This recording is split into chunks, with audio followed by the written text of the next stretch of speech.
네, 지금 이 시간부터는 신범철 경제사회연구원 외교안보센터장도 함께하겠습니다. 어서 오세요. 네, 안녕하세요. 자, 대미 입장에 대해서 북한이 이렇게 밝혔습니다. 듣고 토크 이어가겠습니다.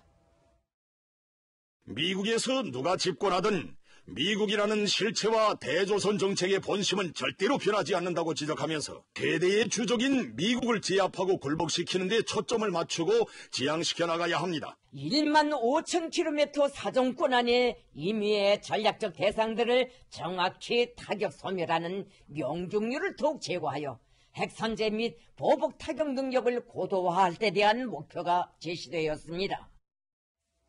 센터장님 여쭤봐야 될 것 같습니다. 누가 집권하든 이란 단서를 단 것에서부터 바이든을 의식했구나. 이게 딱 느껴졌는데요. 바이든 행정부를. 이 바이든 당선인의 대북 정책에 따라서 북한이 뭐 전향적으로 나올 수도 있는 겁니까? 좀 어떻게 봐야 됩니까? 예, 가능성은 항상 열어놓고 있다고 봅니다. 그러니까 당대회 하니까 마치 5년에 한 번, 10년에 한 번 개최되니까 그 10년 동안, 5년 기간 동안 일관된 기조를 말하겠다 이렇게 착각하는 경우가 많은데요. 착각이군요. 예, 그게 순식간에 변합니다. 그러니까 예를 들어서 2016년에 미국에 대해서 상당한 비난 기조, 한국 정부에 대해서도 엄청나게 비난을 했지만 2018년에는 대화 분위기가 재개됐잖아요. 따라서 지금 북한이 강도 높게 미국을 비난하고 자기의 목소리를 내는 것은 바이든 행정부가 조금 더 유리한 협상안을 가지고 와라 하는 일종의 압박 전술이다 이렇게 평가합니다. 네, 지금 좀 주목해서 봐야 될 것도 눈길을 끄는 게요. 핵잠수함 설계 연구가 끝나서 최종 심사 단계다 이렇게 밝혔습니다. 지금 이 핵잠수함 얘기가 나온 거는 처음이지 않습니까? 예, 그렇죠. 북한이 이것을 공식적으로 더군다나 김정은 위원장의 입에서 나온 것은 처음인데요. 그만큼 자신들의 몸값을 높이기 위함이다. 왜냐하면 핵잠수함 같은 경우에는 일단 물속으로 진입이 되면 추적하기가 쉽지 않습니다.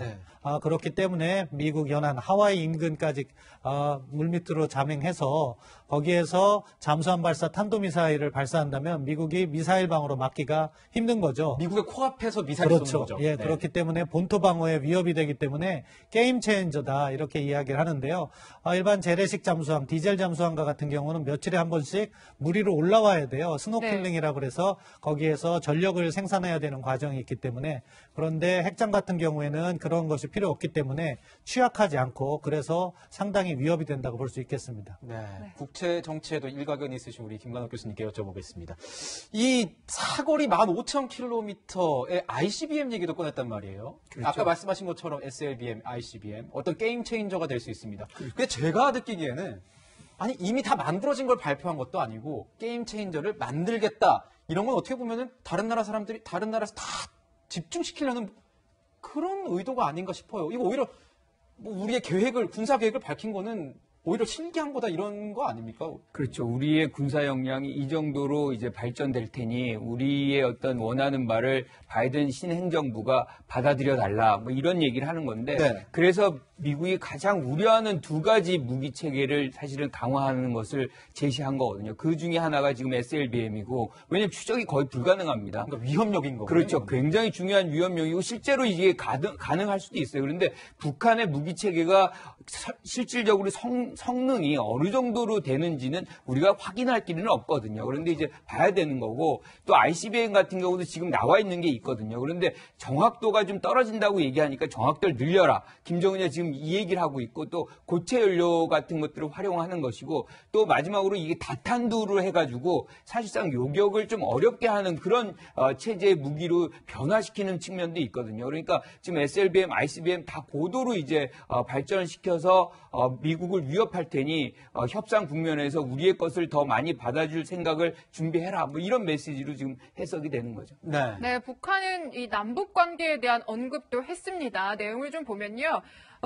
남한의 태도에 따라서 남북 관계가 다시 이 3년 전 봄날같이 돌아갈 수도 있을 것이라고 했지만요. 조건을 걸었습니다. 남북합의 이행 그리고 한미연합훈련 중단을 조건으로 걸었는데 센터장님 보시기에는 이게 뭐 남북관계에 여지를 준 것으로 해석을 해야 되겠습니까? 외교에서는 항상 여지는 남겨놔요. 이 여지를 남겨뒀다 안 남겨놨다가 중요한 것이 아니고 외교의 기본은 여지는 남겨둬야 되는 겁니다. 그런데 북한이 요구하고 있는 내용은 사실은 북한이 과연 남북관계를 개선할 수 있는 진정성을 갖고 있느냐 하는 부분에서 여전히 의문을 남겨두는 거예요.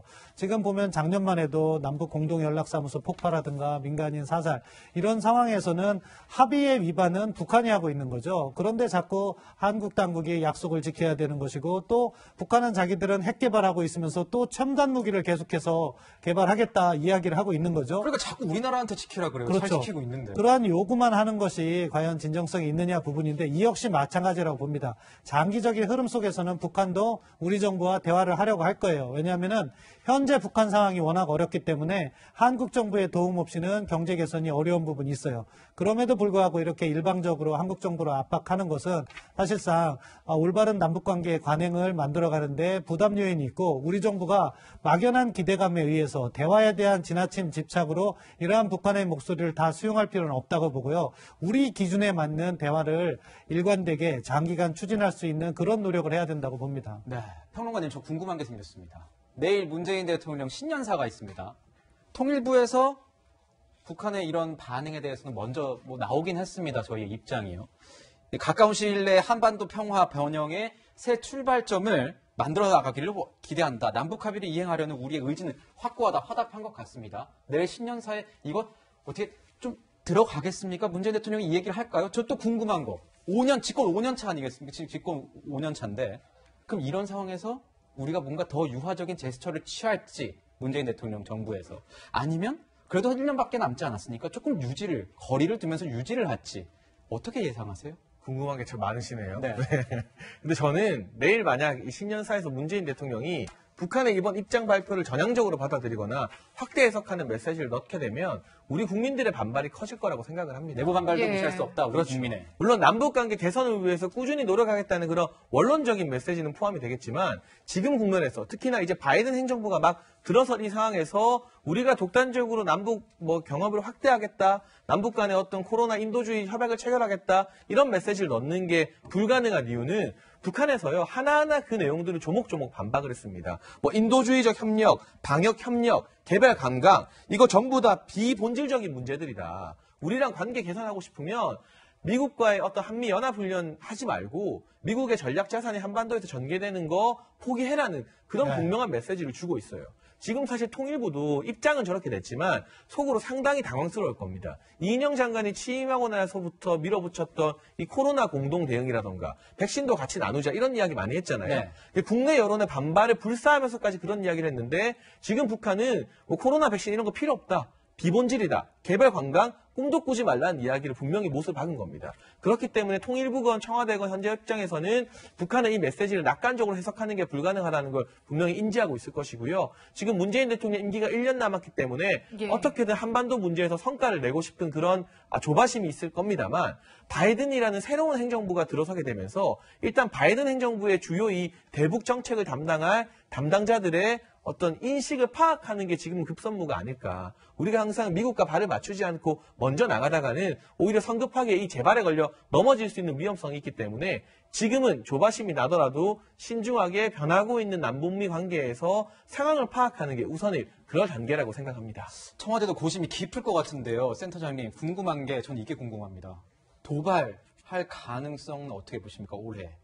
도발 가능성은 북한이 이미 시사를 했어요. 뭐라고 했냐면은 대륙간 탄도미사일과 관련해서 다탄도 기술은 마감 단계에 있다고 얘기했습니다. 이 마감 단계에 있으면 그것을 항상 시험해 왔거든요. 시험을 해야 그렇기 되니까. 때문에 네. 도발은 이미 북한이 예고를 했다. 다만 그 시기를 고르는 문제가 있을 텐데 그것은 미국의 반응에 따라 자기들이 자제를 할 수 있고 할 수도 있는데 결국에는 전통적인 관례를 볼 땐 3월과 8월에 한미 연합군사훈련 그리고 4월 달에 있는 김일성 생일 그때를 계기로 해서 도발 가능성이 있고 그렇기 때문에 아마 미국도 이것을 알기 때문에 조기에 북한과의 대화를 시도할 가능성이 높다고 생각합니다. 네, 지금까지 아직은 이제 조 바이든 미국 신임 행정부 대통령 당선인 측은 지금 이런 메시지들에 대해서는 별다른 입장을 뚜렷하게 보이고는 있지 않아요. 보시기에 앞으로 이제 북미 관계 어떻게 되겠습니까?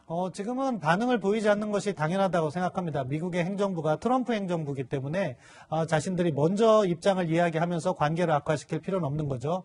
그렇지만 1월 20일 바이든 행정부가 출범을 하게 되면 결국 앤서니 블링컨 국무장관 청문회를 통해서 네. 메시지는 나오기 시작할 것 같고요.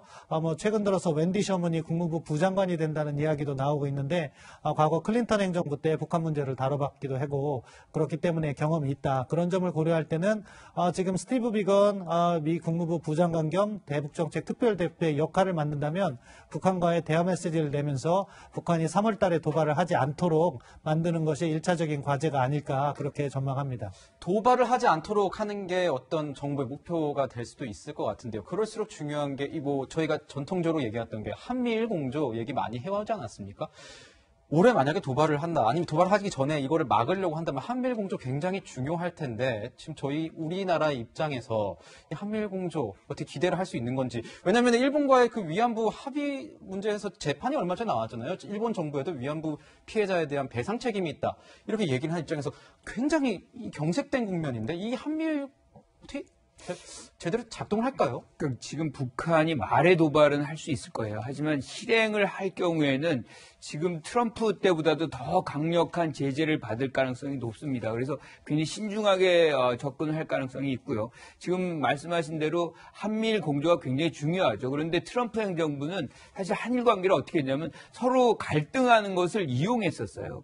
그걸 실질적으로 한미일 공조라기보다는 그냥 각각이 미국에게 의존하는 그런 체제를 더 활용을 했다라고 본다면, 바이든 행정부는 원래 전통적인 한미일 공조 체제를 다시 복원시킬 가능성이 매우 높습니다. 그래서 이제 지금 추구하는 것 중에 하나가 민주주의 정상회의를 이제 시작을 하려고 그래요. 그래서 민주국가들의 정상회의를 해서 사실상 중국이라든가 북한, 러시아 등을 겨냥하는, 포위하는 그런 노력을 할 공산이 있기 때문에 어떻게 보면 미국과 일본과 한국의 어떤 그 관계를 과거와 같이 회복시키는 그런 노력을 아마 바이든 행정부가 초기부터 강력하게 추진할 가능성이 있다, 이렇게 생각합니다. 네, 지금까지 조 바이든 행정부 출범 전 북한의 대남 메시지 하나하나 분석해봤습니다. 센터장님 그리고 교수님과는 여기서 인사드리겠습니다. 감사합니다.